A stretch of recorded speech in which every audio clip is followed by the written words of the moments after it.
सर्वांनी हात खाली करा.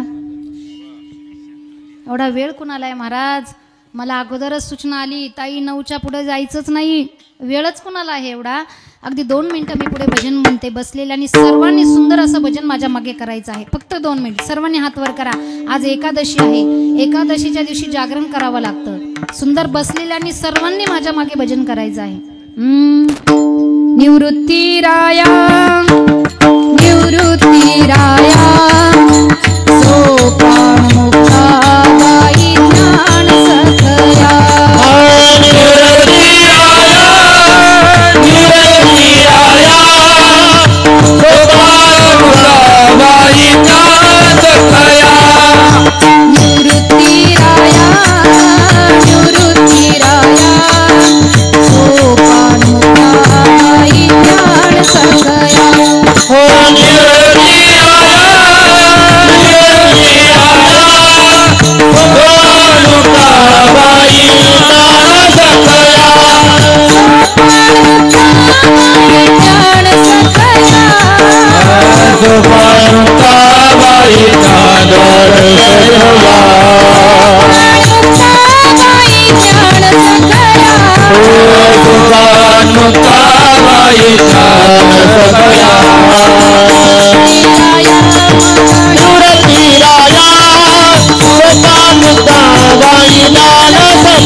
लागली से गोडी ते जीवे न सोडी ऐसे झाले. तुकोबाराय सांगतात की देवा एकदा की तुझी गोडी लागली की पुन्हा ती सुटू शकत नाही. आणि तुकोबाराय अगदी लढिवाळपणे भगवंताकडे मागणी करतात. अभंगाच्या शेवटच्या म्हणे आम्ही मागावी लढिवाळी. तुका म्हणे आम्ही मागावी लढिवाळी. तुका म्हणे आम्ही मागावी लढिवाळी. तुका म्हणे आम्ही मागावी लढिवाळी. तुका म्हणे आम्ही मागावी लढिवाळी. तुका म्हणे आम्ही मागावी लढिवाळी. तुका म्हणे आम्ही मागावी लढिवाळी. तुका म्हणे आम्ही मागावी लढिवाळी. पोर भावी आली माझ बाबा. पोर भावी आली माय बाबा. आता दुटे पुढे ऐसाची तुराय. आता दुटे पुढे ऐसाची तुराय. आता दुटे पुढे ऐसाची पुरबावी आली माय बापा. पुरबावी आली माय बापा. ऋषी पुढे ऐसाची तुराय. ऋषी पुढे ऐसाची तुराय. गोमी तुझ पाहे पांडुरंगा. पांडुरंगा पांडुरंगा.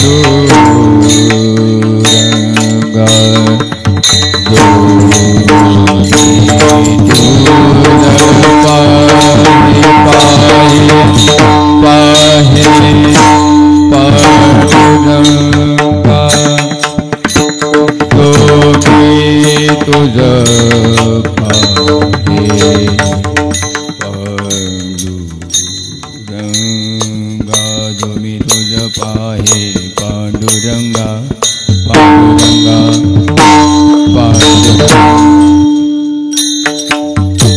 जो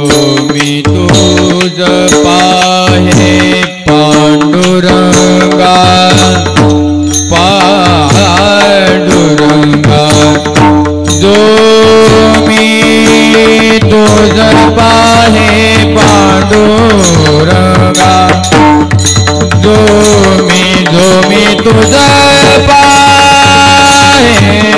पांडुरंगा जो मी तुझा पाहे जो मी तुझा पाय जो मी तुझा पाहे पांडुरंगा जो तुझा पाय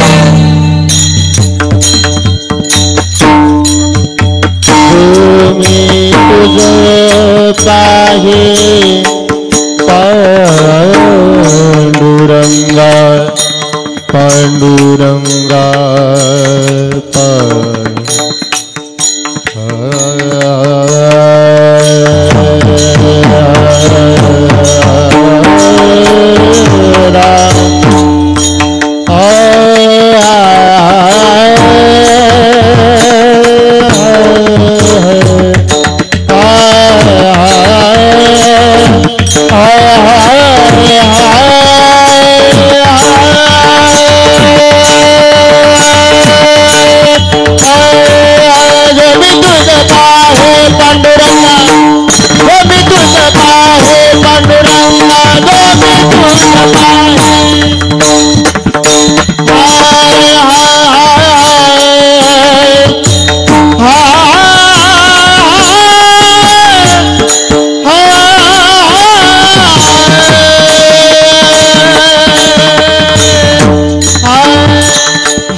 झालेली सेवा भगवान परमात्म्याच्या चरणी अर्पण करून साधू संतांच्या चरणी अर्पण करून त्याचप्रमाणे ज्यांच्यामुळे या ठिकाणी तुम्हा सर्वांचं मला दर्शन झालं असे आमचे आदरणीय भगीरथ महाराज यांच्याही चरणी सेवा अर्पण करून ज्यांनी सुंदर अशी साथ मला कीर्तनामध्ये केलेली आहे असे आमचे सागर महाराज राहुल महाराज त्याचप्रमाणे दुसरे सागर महाराज आणि आमचे प्रदीप महाराज आणि सुंदर असा मृदंग ज्यांनी वाजवलेला आहे आमचे दीपक महाराज सुंदर अशी शिष्टिमय आहे आणि या ठिकाणी जे छोटे छोटे टाळकरी आहे वास्तविक जर बघितलं तर आपण 2 तास बसलेलो असतो. कसे बसतात तुम्ही 2 तास?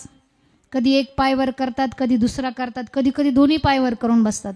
असं शारीरिक व्याधी असतात शारीरिक व्याधी आहे बसतात हे महत्त्वाचं आहे पण 2 तास आपण व्यवस्थित बसू शकत नाही. पण 2 तास ही छोटी छोटी मुलं या ठिकाणी उभी राहिले या मुलांच्याही चरणी सेवा अर्पण करून आमचे विनेकरी अतिशय सुंदर नाचत होते असं वाटत होतं यांच्याकडेच बघत राहावं इतके सुंदर दिसताय. त्यांच्याही चरणी सेवा अर्पण करून उपस्थित असलेले सर्व तुम्ही श्रोते सर्वांच्या चरणी सेवा अर्पण करून याच ठिकाणी सेवेला पूर्ण विराम.